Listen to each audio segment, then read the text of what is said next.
예수님께서 성전에서 그 장사하는 사람들, 환전해 주는 사람들, 이런 사람들 다 쫓아내시고, 그 다음에 그 자리에서 병자를 고치시고, 또 다음 날에는 또 그 성전에 올라가셔서 하늘나라의 복음을 가르치시고, 이렇게 했을 때 제사장들과 서기관과 장로들이 예수님께 와서 무슨 권위로 이런 일을 하느냐, 이렇게 시비를 걸었습니다. 예수님께서는 세례 요한의 권위가 하늘로부터 왔냐 사람으로부터 왔냐 라는 말로 반문을 하면서 적답을 하지 않았습니다. 이 세례 요한이 바로 예수님을 가리켜서 하나님은 어린 양이라 했고, 나는 길을 평탄케 하는 사람이다, 그렇게 말씀하셨어요. 그러니까 자기가 말라기에서 예언된 그 메시아의 길을 평탄케 하는 그 엘리야다 라고 말하고, 예수님께서는 바로 메시아다, 이렇게 말을 한 사람이 요한이죠. 그 요한의 이야기를 들으면서 예수님께서 자기의 정체성에 대해서 말씀을 하셨습니다. 그리고는 예수님께서 세 가지 비유를 들으면서 예수님 자신의 권위에 대해서 말씀을 하시는데, 첫 번째 비유의 말씀이 지난주에 우리가 살펴본 내용입니다. 두 형제의 이야기. 두 형제의 이야기는 한 사람은 덜에 나가서 일하라는 아버지 말씀에 예 하고는 안 갔고, 한 사람은 아니요 하고는 갔습니다. 누가 이 아버지 말씀을 따른 것이냐 그랬을 때, 말할 때는 예 하든 안 하든 간에 실질적으로 덜에 나가서 일을 했느냐 안 했느냐, 그게 중요하다는 것을 보았죠. 여기서 이제 예수님은 이 종교 지도자들과 또 세리나 창기 같이 배척받던 사람인데 복음을 받아들인 사람을 비교를 하면서 삶으로 실천하는 그런 신앙이 중요하다는 걸 말씀하셨는데, 하나님 아버지가 여기서 두 형제의 아버지로 등장하는 것이죠. 그러니까 아버지의 권위를 지금 얘기를 하고 있습니다. 두 번째 지금 비유입니다. 오늘 비유는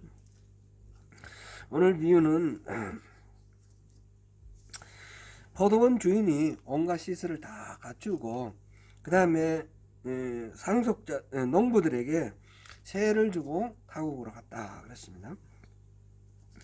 그리고 이제 추수할 때가 되어서 이 세를 받기 위해서 종을 보냈는데, 이 농부들이 세를 주기가 싫어서 이 세 받으러 온 종을 어떤 사람은 때리고 어떤 사람은 죽이고 쫓아내버렸다는 거죠. 그러니까 주인이 안 되겠다 해서 아들을 보냈습니다. 아들을 보내면 이제 주겠지 그랬는데, 이 농부들은 그 아들을 상속자니까 이 사람 죽여버리면 이 모든 것들은 우리 거가 되지 않느냐, 그러면서 아들을 죽였다라는 이야기입니다. 그러면 이 주인이 와서 어떻게 하겠느냐, 당연히 그 모든 그 세 줬던 것을 다 몰수하고 다른 세를 잘 낼 사람에게 다시 주지 않겠느냐, 그런 비유의 말씀입니다. 앞에서 보았던 이 두 형제의 비유는 마태복음에만 나오는 그런 비유인데, 지금 이 포도원 농부의 비유는 마태복음, 마가복음, 누가복음, 이 공관복음에 공통적으로 나오는 그런 비유입니다. 그래서 세부적인 내용에서는 약간의 차이가 있지만 전체적으로는 큰 차이가 없습니다. 오늘 이 비유를 통해서 예수님의 권위가 어떤 것인가 다시 한번 함께 살펴보겠습니다. 예수님이 말씀하신 이 비유는 우리가 읽어서 쉽게 이해가 되는 아주 단순한 그런 비유입니다. 이 비유에서 포도원 주인은 하나님을 상징하겠죠. 포도원 뭐를 가리킬까요?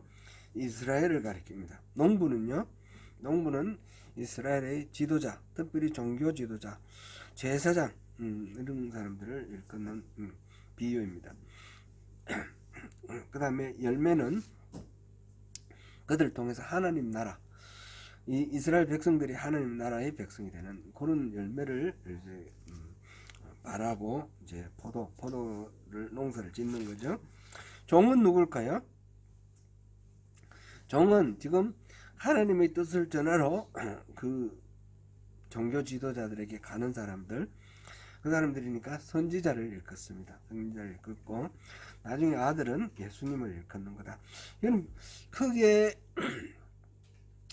따로 설명을 하지 않아도 될 만큼 쉽습니다. 어떤 비유는 제자들이 잘못 알아들어 가지고 따로 제자들한테 설명해 주는 것도 있죠. 씨 뿌리는 사람의 비유 같은 경우는 그렇죠. 근데 여기서는 비유는 기본적으로 쉽습니다. 누구든지 이해하기 쉬운 그런 방법으로 예수님께서 말씀해 주시는 건데 여기는 아주 쉬운 이야기입니다. 그런데 예수님의 제자들은 쉬워도 우리는 좀 쉽지 않은 그런 경우도 있습니다. 왜냐하면 예수님의 제자들은 당연히 알고 있는 성경 내용, 그 당시의 관습과 어떤 문화 이런 게 있는데 우리는 그걸 모르니까 또 따로 공부를 하고 주석을 찾아보고 또 설명을 들어야 되는 그런 경우들이 있죠. 그래서 신학이 필요하고 그래서 또 이것을 따로 연구를 해서 또 전달하는 이제 목회자 같은 그런 사람들이 필요하다 하는 것을 또 염두에 두면 좋겠습니다. 오늘 이 비유에서 예수님께서 말씀하실 때 지금 포도원 농부들에게 뭐 이렇게 포도원을 가꿔서 이렇게 주는 말씀을 하시는데 이거는 기본적으로 이사야서 5장 1절에서 7절 말씀을 백그라운드 배경으로 하고 있습니다. 이사야서 5장 1절부터 7절까지를 포도원의 노래 이렇게 말을 하는데 포도원의 노래 한번 함께 읽어보도록 하겠습니다. 같이 읽습니다. 시작. 나는 내가 사랑하는 자를 위하여 노래하되 내가 사랑하는 자의 포도원을 노래하리라. 내가 사랑하는 자에게 포도원이 있으며 심히 기름진 사내로다. 땅을 파서 돌을 제하고 극상품 포도나무를 심었도다. 그 중에 망대를 세웠고 좋은 포도 몇 개를 갈았더니 덜 포도를 맺었도다. 예루살렘 주민과 유다 사람들아 구하노니 이제 나와 내 포도원 사이에서 사리를 판단하라. 내가 내 포도원을 위하여 행한 것 외에 무엇을 달 것이 있으랴. 내가 좋은 포도 맺기를 기다렸거늘 덜 포도를 맺으면 어찌 되는고. 이제 내가 그 울타리를 걷어 먹짐을 당하게 하며 그 나무처럼 짓밟히게 할 것이요 내가 그것을 황폐하게 하리니 다시는 가지를 자름이나 북을 거두지 못하여 찔레와 가시가 날 것이며 내가 또 구름에게 매어 그 위에 비를 내리지 못하게 하리라 하셨으니 무릇 만군의 여호와의 포도원은 이스라엘 족속이요 그가 기뻐하시는 나무는 유다 사람이라. 그들에게 정의를 바랐더니 도리어 포악이요 그들에게 공의를 바라셨더니 도리어 부르시며 도다. 아멘. 이렇게 이제 포도원은 이스라엘이고 포도원에게 농부들에게 그 지도자들에게 지금 잘 가꾸라고 맡겼다라는 것을 지금 이제 얘기를 하고 예수님께서는 여기만 끝나는 것이 아니라 이 이야기를 확장해서 더 다른 비유를 지금 말씀하고 계십니다. 포도원 주인이 농부들에게 세를 주고 타국에 갔다 그랬는데 이런 이야기는 그 당시에는 많이 있었던 것 같아요. 지난번에 제가 한번 말씀드렸죠. 이 소작농이 그 당시 한 90%가 소작농이라 그랬어요. 그러면 주인은 그 마을에 사는 경우도 있지만 대부분 도회지나 타국에 사는 그런 경우에 부재지주죠. 부재지주. 그래서 그 당시 역사적 이런 문건들을 보면 부재지주에 대해서 뭐 소작농들이 세를 안 내고 저항하는 이런 일들이 기록에 많이 남아 있어요. 그거를 그런 그 당시 문화에 그런 게 많았으니까 예수님께서 이런 비유를 드는 거는 아주 쉽게 잘 이해를 하고 그런 이야기구나 듣는 거죠. 그렇게 예수님 당시 흔했던 소작 농업 반영한 이야기다 하는 것을 우리가 생각하면서 보시면 좋겠습니다. 농부들에게 농지의 사용권을 내어주고 수확기에 약속한 세를 받기 위해서 종들을 보냅니다. 나중에 아들까지 보냈지만 농부들이 정당한 세를 내지 않고 때리고 죽이고 뭐 이런 식으로 저항을 했습니다. 당연히 주인이 돌아와 모든 농부들로부터 그 포도원을 빼앗고 세를 다시 줄 것입니다. 포도원 주인은 누구시라고요? 하나님. 포도원은 이스라엘. 소작농은 이스라엘의 지도자, 특별히 종교 지도자. 그들이 주인의 정당한 요구를 따르지 않을 때 주인은 어떻게 합니까? 그를 몰수해서 다시 다른 사람을 준다. 이거는 심판을 한다. 그런 의미입니다. 이 비유를 통해서 기본적으로 우리가 깨달을 수 있는 것은 지금 이 소작농, 농사 짓는 사람들, 포도원을 가꾸는 이 사람들은 주인입니까? 아닙니까? 주인이 아닙니다. 주인이 따로 있다라는 겁니다. 이 말씀을 통해서 우리가 생각해야 될 것은 우리가 주인이 아닌데 혹시 주인 노릇하고 있는 건 아닌가? 그 주인이 세를 받으러 왔으면 당연히 우리가 소유권이 우리에게 있지 않다라고 생각을 하고 이렇게 인정을 해야 되는데 마치 내가 주인인 것처럼 그렇게 행동하고 있지는 않은가? 그런 것을 우리가 한번 생각해 보아야 되겠습니다. 가만히 생각해 보면 우리가 누리는 모든 소유, 모든 그 인간관계, 또 우리의 건강, 우리가 누리는 모든 것들이 다 사실상 내 것이 아니라는 것을 우리가 이해하게 됩니다. 저는 제 생명을 이렇게 이 땅에 있게 하는데 요거만치도 기여하지 않았습니다. 우리 어머니 아버지를 통해서 제 생명을 주신 하나님의 은혜로 제가 존재하는 것입니다. 내가 이렇게 뭐 건강하게 있는 것도 제가 건강한 것이 아니라 건강을 주시니까 건강한 것이 있는 거죠. 우리의 인간관계도 마찬가지 아닙니까? 여러분들과 저와의 관계는 어떻습니까?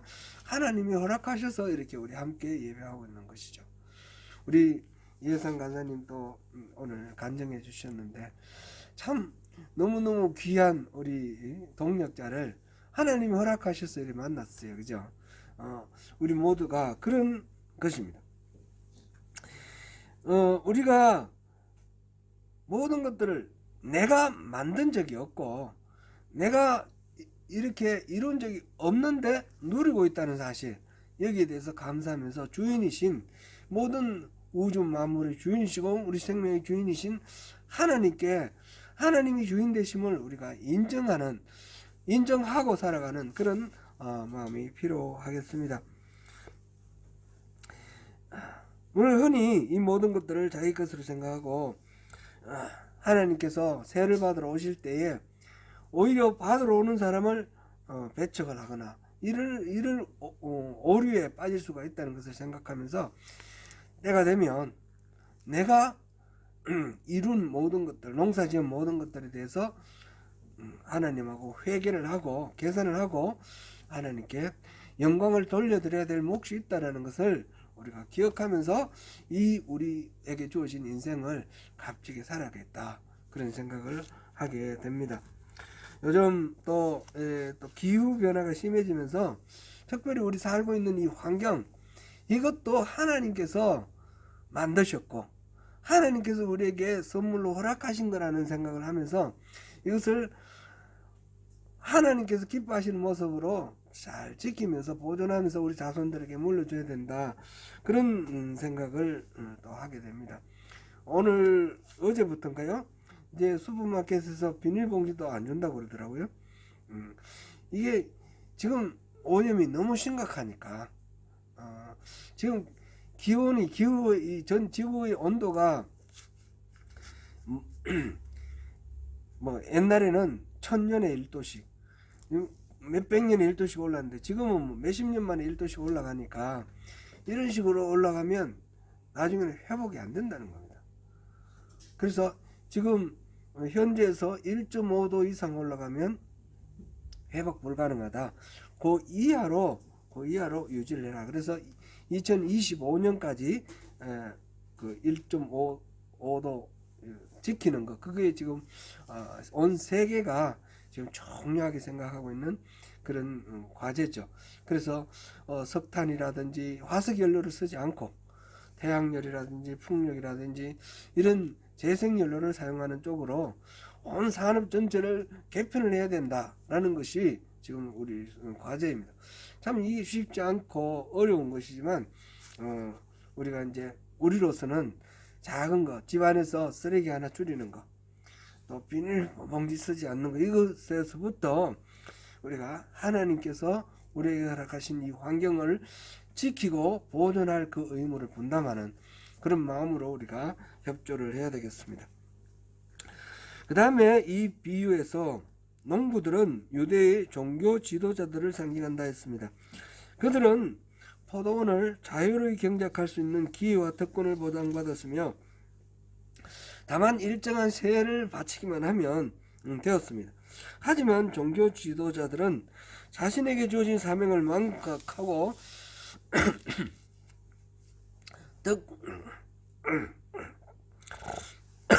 죄송합니다.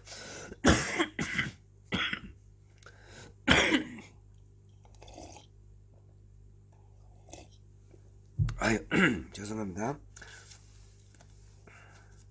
자신에게 주어진 그 사명을 망각하고 특권을 남용해서 자신의 이득을 채우기에 급급했습니다.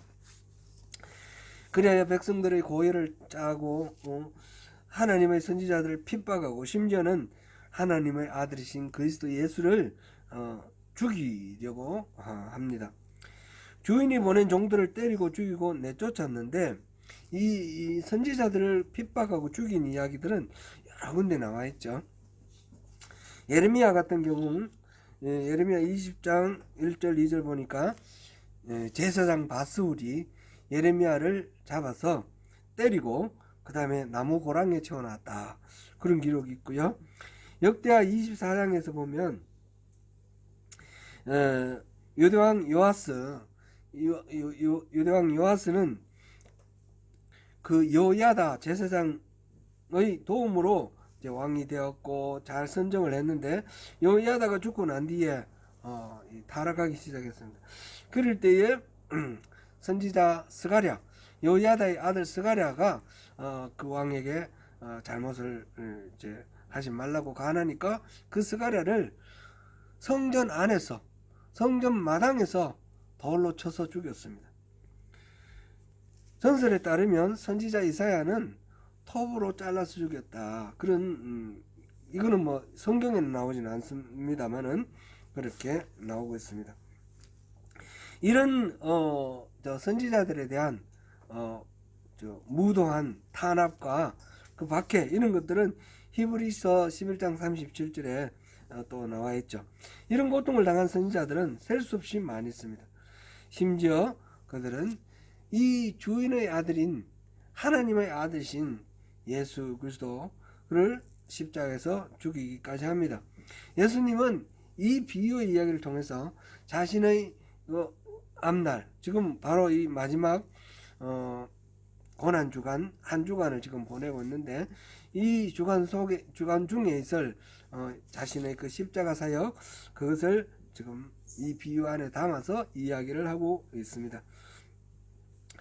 예수님의 이 순환은 그것을 끝나지 않고 예수님은 마침내 승리를 하십니다.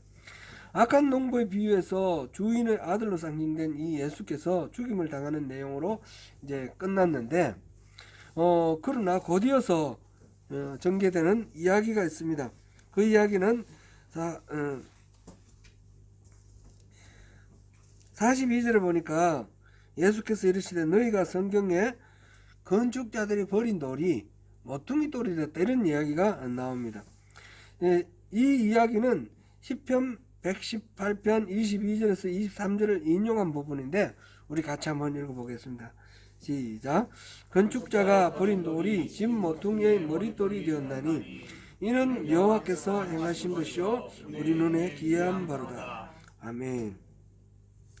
지금 아들의 이야기가 아들이 지금 종을 보내고 그다음에 아들을 보냈는데 아들이 죽고 그래서 주인이 와서 이 재산을 몰수를 하고 이런 이야기 하다가 갑자기 돌 이야기가 나옵니다. 지금 돌 이야기가 지금 두 개가 나오거든요. 연이어 두 가지가 나오는데 이건 좀 뜬금없다 이런 생각이 드는데 먼저 왜 돌 이야기가 나오는지 그 이야기 그것부터 우리가 좀 생각해 보면 좋겠는데요.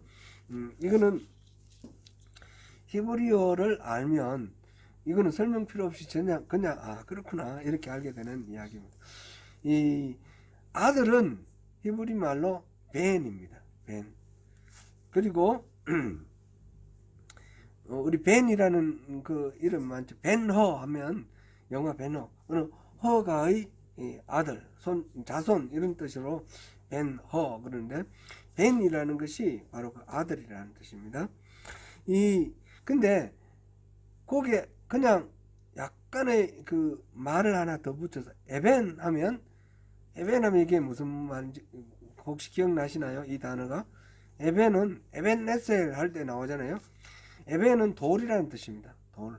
그래서 벤 얘기하다가 벤에 대해서 막 얘기하다가 에벤 하는 거예요. 그래서 말하자면 언어 유희죠. 언어 유희.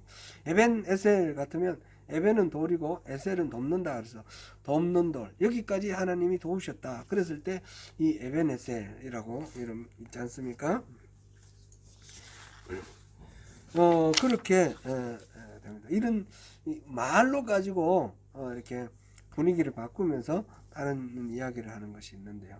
제가 우리말에도 이런 식으로 이제 얘기하는 경우들이 많이 있죠.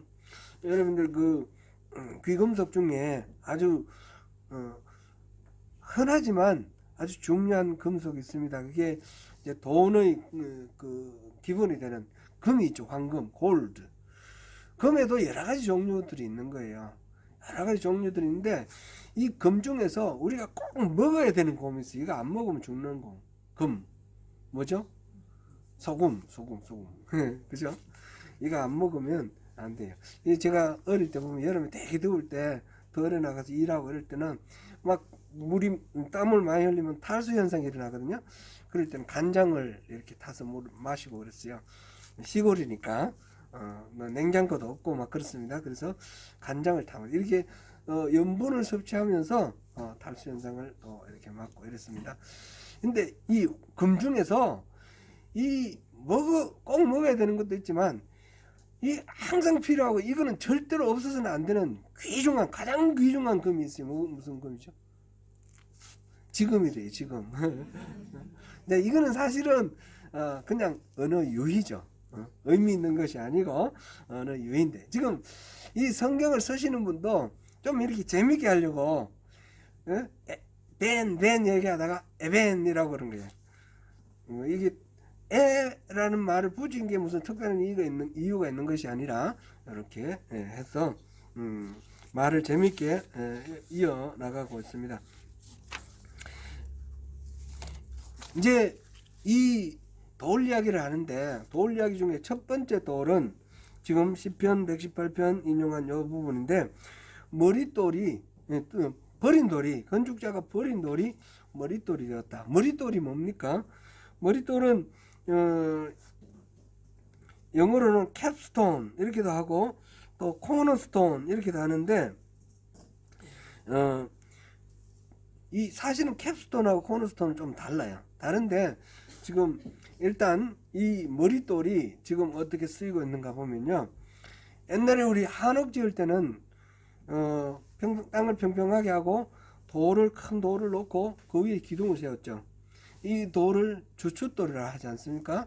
주춧돌 중에 가장 어뜸되는 돌이 머릿돌이에요. 머릿돌. 그렇게 해서 그 다음에 세양 건축할 때 큰 이 돌로 만든 벽돌을 쌓아서 건축을 쌓지 않습니까? 그럴 때 코너에 가장 중심이 되는 기준되는 돌 그거를 머릿돌이라고 그랬어요. 이 머릿돌을 중심으로 해서 이렇게 지금 사진이 올라왔네요. 이 코너에 있는 이 돌을 머릿돌을 그랬는데 이제 요즘은 이 머릿돌이라는 게 조금 의미가 좀 달라져서 실질적으로 코너에 있는 이 돌이 아니라 우리말로 정초 이렇게 해가지고 정초 또는 머릿돌 이렇게 해서 이게 이제 누가 설계를 했는지 누가 시공을 했는지 언제 이루어졌는지 주인은 누군지 이런 거를 이제 기록해 놓는 그런 돌로 이렇게 사용합니다. 그러니까 이 돌이 굉장히 소중한 돌이죠. 건축자가 쓰다가 버렸는데 버린 돌인데 그것이 이제 지금 이 건축물의 가장 중요한 그런 정초 머릿돌이 되었다. 그런 이야기입니다. 시편 118편은 다윗이 모든 건축자들 즉 사울이나 그 추종달로부터 버림을 받았습니다. 생명을 위협을 받고 쫓기는 신세가 되었고 그렇게 도망자의 삶을 살았죠. 그런 다윗이지만 나중에 다시 돌아와서 유대의 왕이 되고 이스라엘 전체를 통일해서 이스라엘의 왕이 되었습니다. 그래서 이 다윗이 이스라엘 사람들이 생각할 때 가장 이상적인 그 시대를 얘기를 하면 항상 다윗의 시대를 이야기를 합니다. 영토가 가장 넓었던 것은 솔로몬 시대인데 솔로몬보다는 다윗이 더 영토를 확장하고 나라를 부강하고 털을 다 닦아서 솔로몬에게 넘겨줬죠. 오늘날 이 1946년에 그 팔레스틴에 건국한 나라가 이스라엘이 깃발을 뭐를 깃발로 만들었습니까? 이 삼각형 두 개를 붙여가지고 한 별 모양. 그래서 이름이 뭡니까? 다윗의 별입니다. 다윗의 별. 이스라엘 사람들은 다윗이 그렇게 모든 이상의 핵심입니다. 그래서 예수님을 뭐라고 불렀습니까? 다윗의 자손이요 이렇게 불렀습니다. 예수님이 오셔서 회복할 그 나라의 이상이 바로 다윗 시대의 이상이라는 거죠. 버려진 도망자였던 다윗이 이스라엘의 가장 중요한 그런 인물이 되었습니다. 이게 바로 이제 건축자가 버린 돌이 모퉁이 돌이 되었다 이런 말의 의미인 것이죠. 이와 마찬가지로 예수님 당시에 건축자들 여기서 보면 이제 제사장들, 장로들, 서기관들 이런 사람들이 예수님을 볼 때 어떻게 봤습니까? 예수님을 이단으로 봤습니다. 그죠? 그래서 예수님을 배척을 했습니다. 단순히 배척했을 뿐만 아니라 나중에 이제 죽였습니다. 그죠? 이 예수님은 그 당시 건축자들에 의하면 버려진 돌입니다. 버려진 돌인데 실제로 예수님이 모퉁이 돌이 되어서 교회가 세워지고 이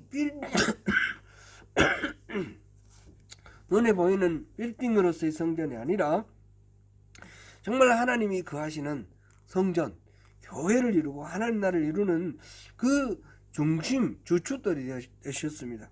바로 예수님의 그 순환 끝에 예수님은 버려진 돌이지만 모퉁이 돌이 되었다라는 것을 여기서 지금 예수님 이 비유를 통해서 그런 일을 들어본 적이 없느냐 지금 바로 그 이야기를 하고 계십니다. 그리고 43절에 또 다른 하나의 돌이 나오는데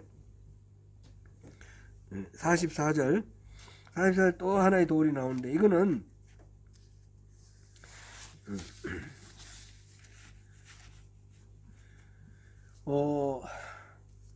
좀 무섭죠. 읽어보면 44절에 한번 읽어볼까요? 시작. 이 돌 위에 떨어지는 자는 깨지겠고 이 돌이 사람 위에 떨어지면 그를 가루로 만들어 흩뜨리라. 아멘. 돌이 있는데 여기 누가 떨어지면 이 떨어지는 이 사람이 완전 크게 다치고 그를 가루로 만들겠다. 깨지겠다 그랬고요. 이 돌이 떨어지면 완전히 가루로 만들겠다. 박살낸다 이 말이에요. 이 돌은 어떤 돌일까요? 이 돌은 무서운 심판의 돌입니다. 이 다니엘서에 나오는데 다니엘 제가 이거 순서를 좀 빠뜨렸네요. 다니엘 2장 34절 35절을 먼저 한번 보겠습니다. 다니엘 2장 34절 35절 시작. 또 왕이 보신 적 그 다니엘서 제가 두 개를 지금 건너뛰었어요. 또 왕이 보신 적 손대지 아니한 돌이 나와서 신상의 쇠와 진흙의 밭을 쳐서 부르더니며 그때 쇠와 진흙과 녹과 은과 금이 다 부서져 여름 타작마당의 겨같이 되어 바람에 불려간 곳이 없었고 우상을 친 돌은 대산을 이루고 온 세계에 가득하였나이다. 이제 느부갓네살 왕이 꿈을 꾸었는데 꿈에 보니까 어떤 신상이 있었어요. 쇠와 진흙과 녹과 은과 금 이런 것들로 이렇게 이루어진 신상입니다. 그런데 돌이 하나 날라와서 탁 치니까 이게 다 부서졌다는 거죠. 그리고 이게 이제 그 당시 대제국들 아수르, 그 다음에 바벨론, 그다음에 페르시아, 나중에 헬라, 요 당시는 없었지만 나중에 나올 헬라, 이런 대제국들이 다 하나님 앞에서 다 부서진다라는 것을 보여주시는 그런 환상인데, 바로 다니엘이 그거를 이제 말씀을 풀이를 하는 거죠. 그랬을 때 이 돌이 와서 모든 걸 박살내잖아요. 겉으로 보기에 그렇게 대적이 없을 것 같이 강고한 그런, 오늘날 치면 미국을 누가 이겨요? 근데 소련 같은 거 누가 이겨요? 소련 러시아가 됐죠. 근데 러시아가 보니까 우크라이나한테 맥을 못 추네요, 그죠? 미국도 마찬가지일 거예요. 미국도 저렇지만 하나님 뜻하시면 절대 강자는 없는 거예요. 지금 그런 심판자로서 이 돌이 지금 등장했습니다. 이 돌을 통해서 하나님께서 지금 예수님이 지금 비유를 말씀하시는데 이 돌을 통해서 하나님이 어떻게 하실 것인가 그걸 보여주시는 겁니다. 예수님은 바로 그렇게 모퉁이 돌이 되셔서 성전을 세워나갈 것입니다. 이 표현 에베소서 2장 20절에서 22절 한번 확인해 보겠습니다. 에베소서 시작. 너희는 사도들과 선지자들의 터 위에 세우심을 입은 자라. 그리스도 예수께서 친히 모퉁이 돌이 되셨느니라. 그 안에서 건물마다 서로 연결하여 주 안에서 성전이 되어가고 너희도 성령 안에서 하나님이 거하실 처소가 되기 위하여 그리스도 예수 안에서 함께 지어져 가느니라. 우리가 이루는 이 성전 모퉁이 돌이 바로 예수님이십니다. 그죠? 예수님을 중심으로 해서 서로 연결해서 성전을 이루어갑니다. 또한 예수 그리스도 은혜를 입은 자로서 베드로전서 2장 4절에서 5절 여기서는 산돌이라고 표현을 했는데 한번 보겠습니다. 같이 읽어보겠습니다. 사람에게는 버림바가 되었으나 하나님께는 택하심을 입은 보배로운 산돌이신 예수께 나아가 너희도 산돌같이 신령한 집으로 세워지고 예수 그리스도로 말미암아 하나님이 기쁘게 받으실 신령한 제사를 드릴 거룩한 제사장이 되리라. 아멘. 이 예수님이 산돌이 되셔서 버려진 자에서 모퉁이돌이 되었는데 그 예수님을 우리가 만난 거 아닙니까?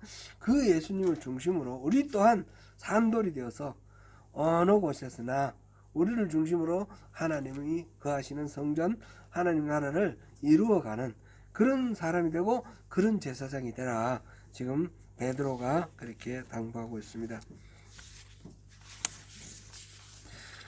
이 비유를 통해서 예수님은 이제 선지자들뿐만 아니라 하나님 아들 예수 그리스도까지 십자가에 못 박아 죽이고 마는 유대 종교 지도자들에 대해서 하나님이 진노하시고 심판이 임하실 것이다 라는 것을 말씀하시고, 하나님의 나라는 제때의 실과를 바칠 만한 그런 농부, 그런 하나님 뜻을 쫓아 사는 참다운 성도들의 상속된다라는 것을 지금 말씀하고 계십니다. 바로 그러한 모퉁이돌이 되고 또 산돌이 되는 그런 삶을 우리에게 요청하시는 것이죠. 사랑하는 성도 여러분, 하나님이 맡겨주신 인생의 모든 영역에서 우리에게 주신 모든 자원을 선용해서 하나님이 기뻐하실 선한 열매를 많이 맺으시고 주님이 예배하신 복을 다 누리시는 저와 여러분이 되시기를 축원합니다.